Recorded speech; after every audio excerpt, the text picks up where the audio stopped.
So far in spring training, all eyes have been on Nationals shortstop CJ Abrams as he comes off an all-star season, but also a very disappointing second half. And let me tell you this, I truly do believe that if CJ Abrams doesn't perform, the Nationals' wheels could completely fall off the bus.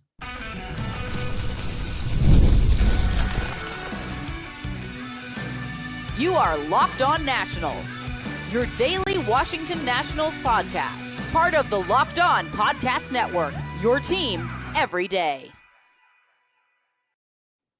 And thank you all for making Locked On Nationals your first listen every single day, as we are free and available wherever you get your podcasts. And of course, I'm your host, Ryan Clary. You can catch me over on Twitter at RyanClary11 and as well as our show page at LO_Nationals for all your latest Nationals news and notes. Make sure to check us out over on Twitter. And of course, search up Locked On Nationals wherever you get your podcast, whether it's on Apple, Spotify, and of course, the video version of this said podcast. Just look us up on YouTube. Again, search Locked On Nationals and hit that subscriber button. A little bit later on in today's program, the third segment, you have got a Nationals baseball game on your televisions today with Michael Soroka against former Nationals first-round pick Erick Fedde. They're playing against the St. Louis Cardinals, and this is going to be one of those matchups where I'm excited.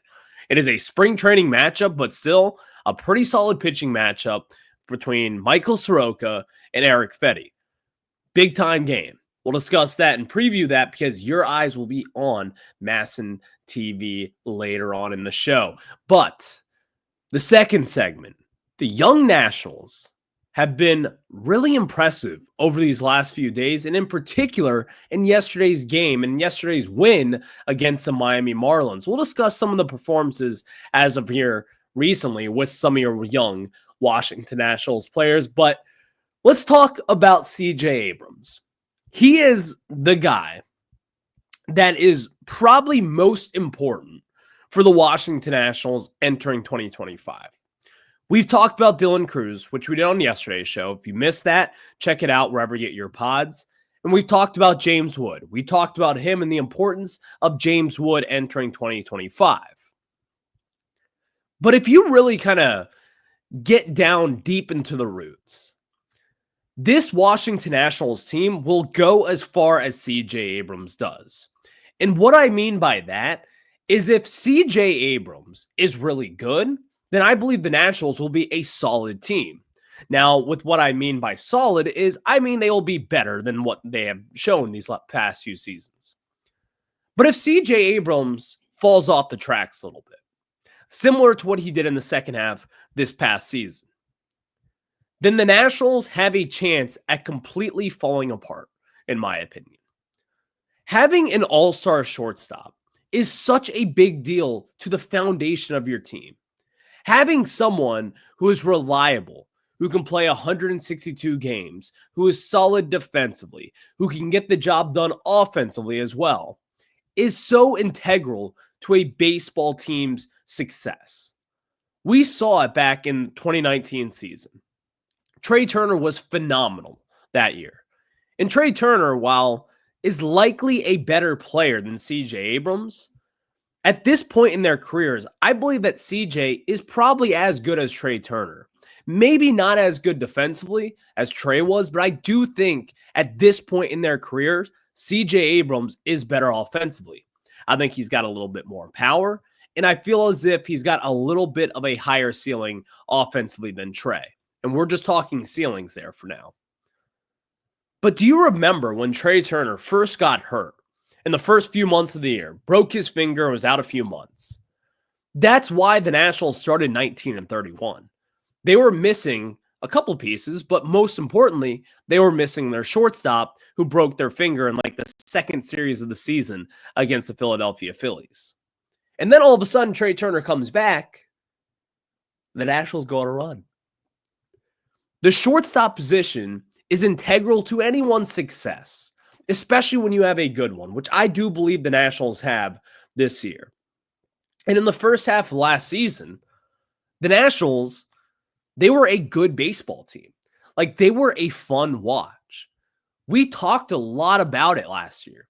CJ at the All-Star break was in the All-Star game, and we were also talking about the possibility of the Nationals getting into the wild card race down the line.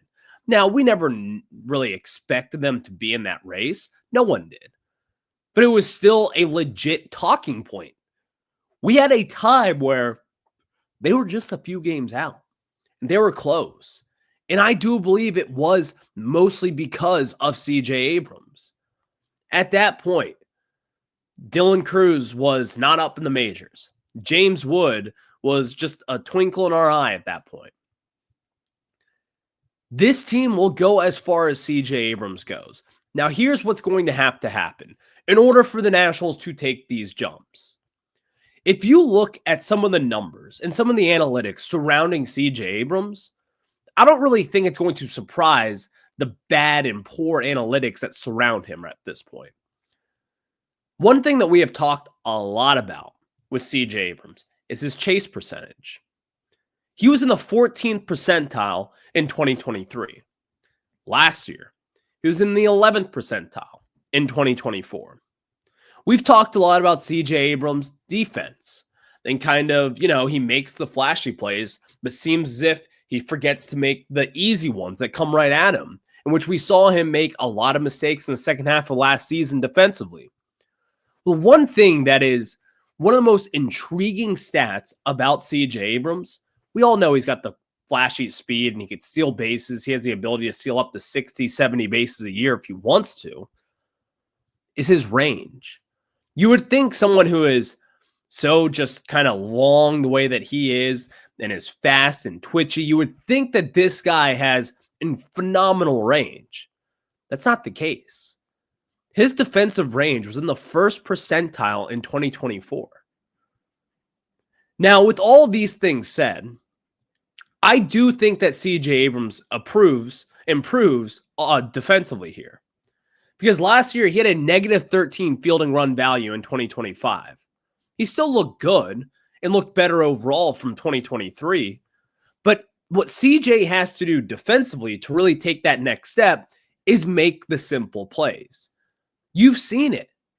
We've already talked about his offense. I believe his offense will be above average. But defense is where CJ is going to have to take that next step up. And I think there's really only one way to go for CJ here.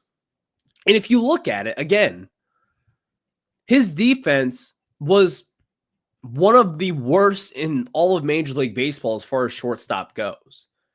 It's the eye test that you see. It's the numbers that reflect that. I think with CJ, he has got the ability to do whatever he wants to do offensively. He flashed a lot of power this past season. He flashed that he can steal 40-plus bases in 2023. And he can put the ball in play. That is something that he has been really good at throughout his career. Doesn't really strike out much. But the chase, man. Him chasing balls out of the zone is something that just kills me to this day. He is now entering year 3, full-time major leaguer. I expect him to solidify himself as the everyday shortstop. And if he does not, then we will have serious questions about the future of CJ Abrams. Because again, you got to think of it this way. And I saw some people discussing this a few weeks back, but if CJ is not your full-time shortstop, if he is not getting the job done defensively, where do you put him? You've got your outfield set in stone as at this point with Dylan Cruz, James Wood, and Jacob Young, and then you've got Robert Hassel III, who's looked really good. You've got a couple other guys in there like Andrew Pinckney, who has been flashing as of recent.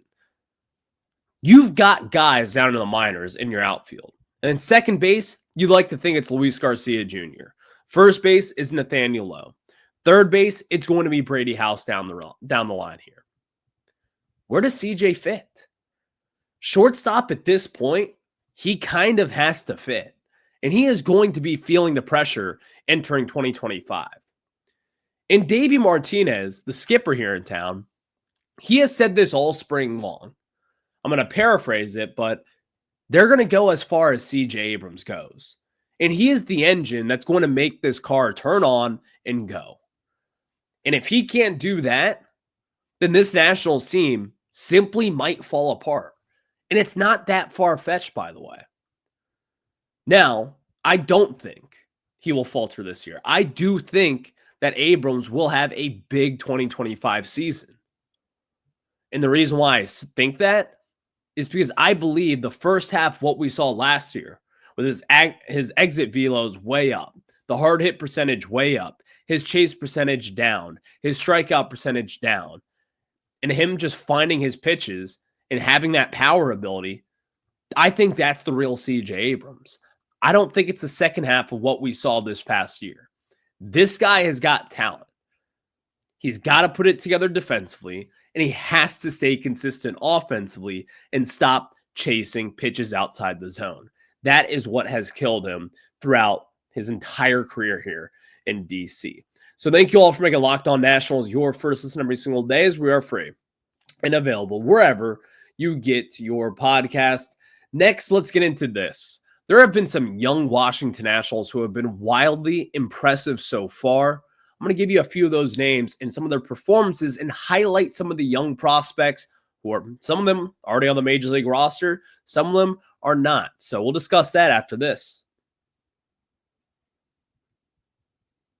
Thank you all for making Locked On Nationals your first listen every single day, as we are free and available wherever you get your podcast. If you haven't done so already, check us out over on YouTube or wherever you get your podcasts. Search Locked On Nationals. And again, hit that subscriber button. If you're on YouTube, drop a comment, drop a thumbs up while you are at it as well. So some of the young Nationals that I want to highlight are already on the Major League team. So let's get into those guys first. Yesterday, the man did it again. The 6'7" king from Washington, D.C., James Wood, hit an opposite field home run. And I'm here to tell you this. Yes, he hit it to the opposite field. One thing that a lot of Nationals fans clamored for last year was that James Wood is not pulling the ball. If he pulls the ball, he's going to hit so many more home runs. Facepalm. I don't know what else to tell you.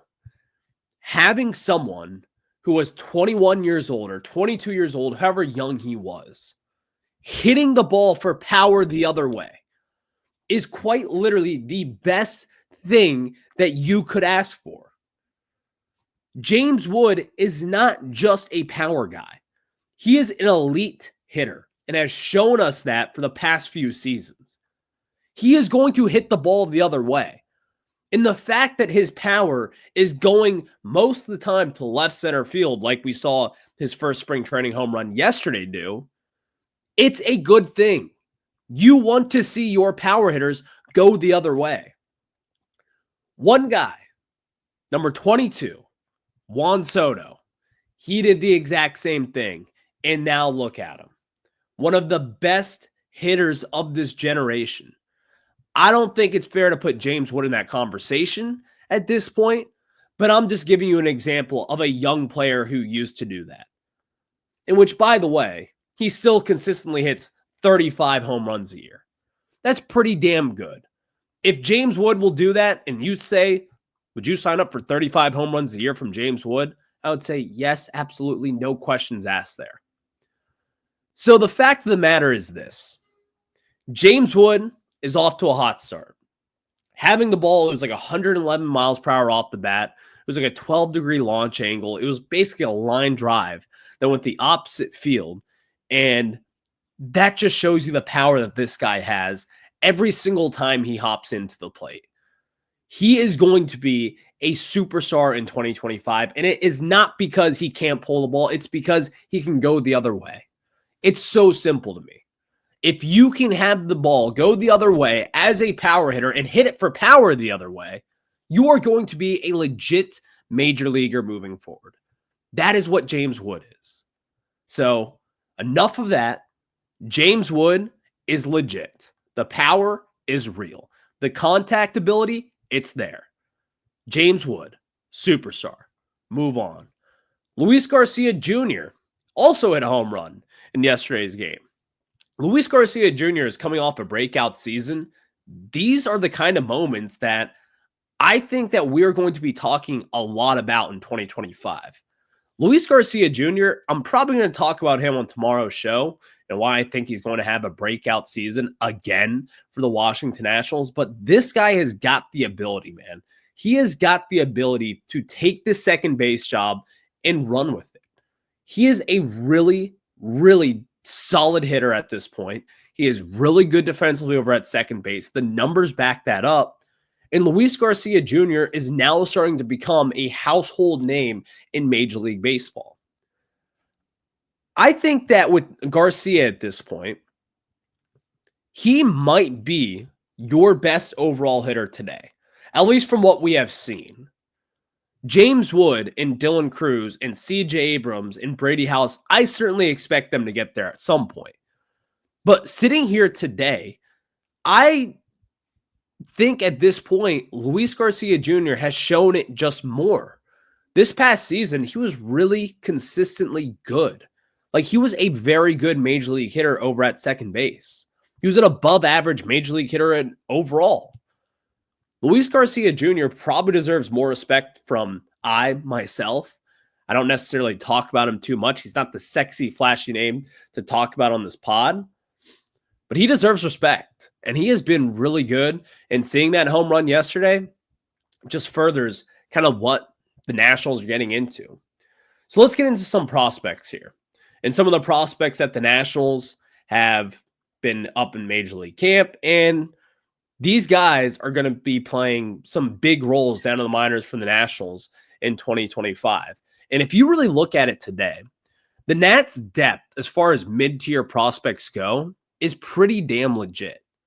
We start off with Andrew Pinckney, who was like a 6th-round pick in 2023. And yesterday, not even getting into what he did at the plate, but he had a crazy throw from right field to gun a runner out at home. And that just shows the ability that he has defensively, which we all knew was pretty good. But then he follows that up with a home run. And it was a mammoth home run, by the way, from what we have heard. Andrew Pinckney is just one of those guys who has quietly worked his way up to AAA in just one full season of minor league baseball.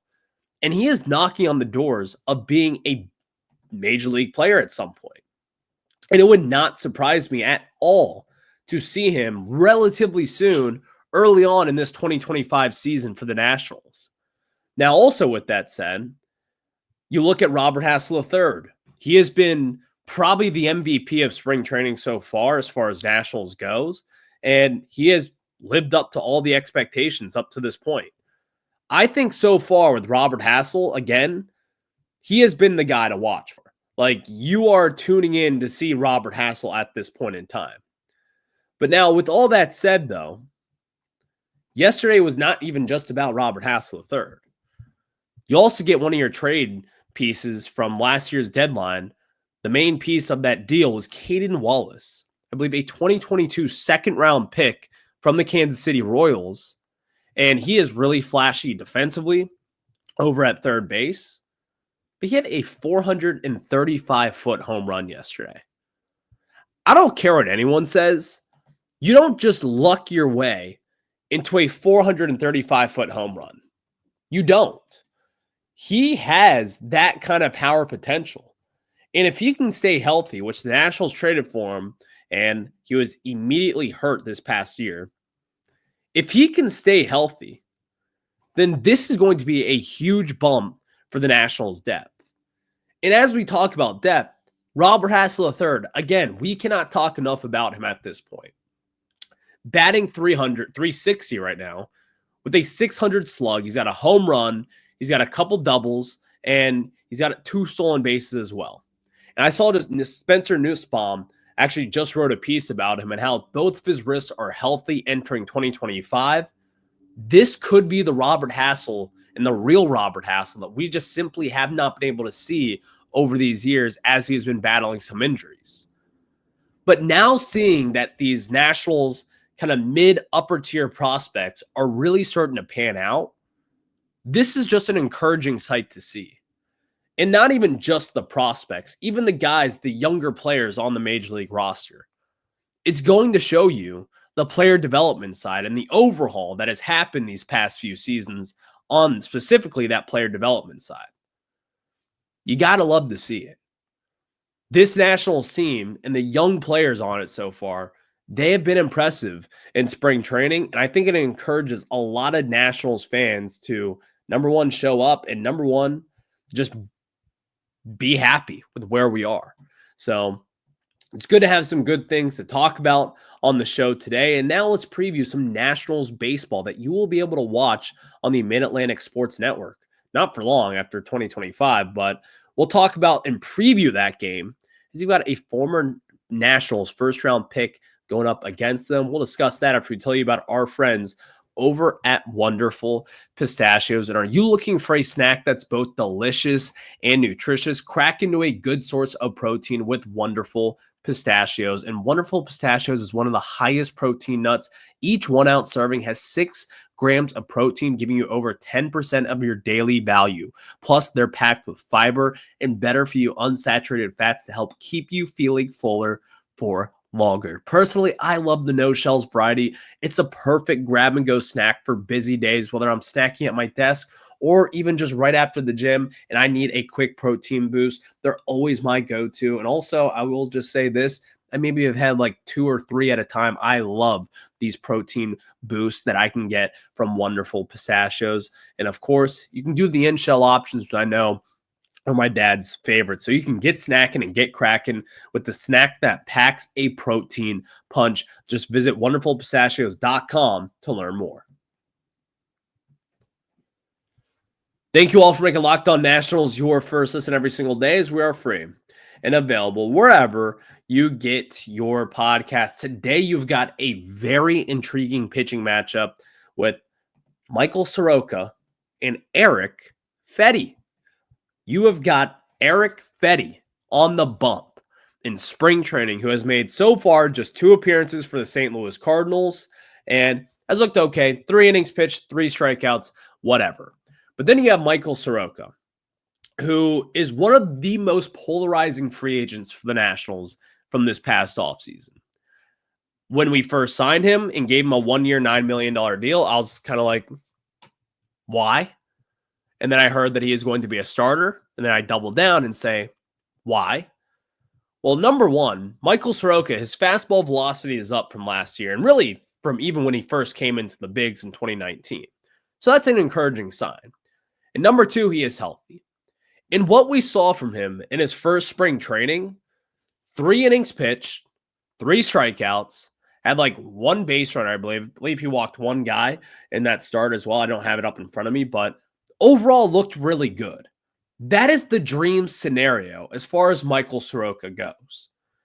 Now, the thing with him is he's going to have to find a way to stay healthy, which ditto, everyone is over 162 games.